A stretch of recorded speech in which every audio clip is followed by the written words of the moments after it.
showed up. So it's proof that our work is having an impact. I think we're going to be continuing to focus on these elections. There's going to be some runoff races, maybe in Louisiana and elsewhere.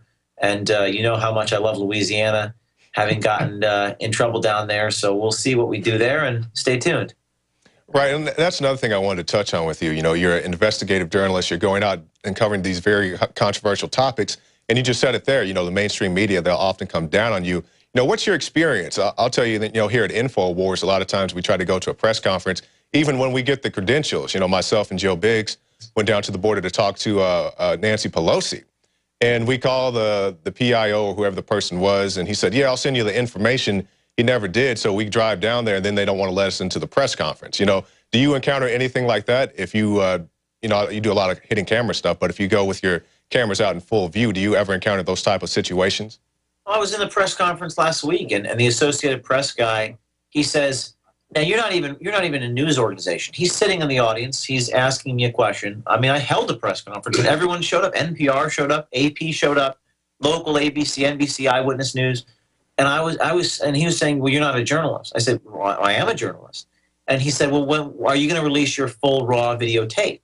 And I said, I'll do that when the Associated Press releases their full raw reporter notebooks. And he couldn't respond. So what they do is they hold me to a higher standard than they hold themselves. They don't release their notebooks because it's absurd to release your reporter notebooks. You'd compromise your sources, you'd compromise your methods. But they want me to rise to a higher, almost godlike journalistic standard that they don't hold themselves to, and then they chastise us when we don't hold ourselves to that standard. They're hypocrites, and they're funded by corporations. They're funded by advertising. They selectively edit everything they do, but yet I'm the worst person in the world for rising to that higher standard. It's a total abomination, and they get away with it because they buy ink by the barrel. But the good news is we were trending on Twitter today. We were trending on Facebook last week. We've been covered by every TV station in the state. And the reason why it's working is because people are saying to themselves, am I going to go watch CNN and listen to some guy read off a teleprompter?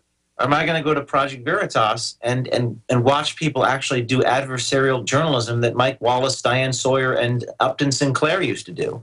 It's more exciting, it's more interesting to follow where the story goes.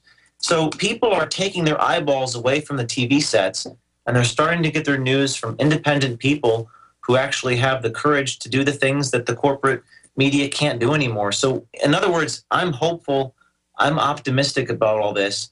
It's just a matter of producing as many stories as we can do, and then they will come to our press conference like they did last week and cover us. That's right. James Okeefe, give us your final thoughts and then tell our viewers how they can keep up with your work. My final thoughts are to stay tuned. If you want to help us, we're a nonprofit, so we get funded by thousands of generous contributions. ProjectVeritasAction.com, and send us a tip if you either want to become a videographer or if you have an idea locally to root out corruption. And it's ProjectVeritasAction.com.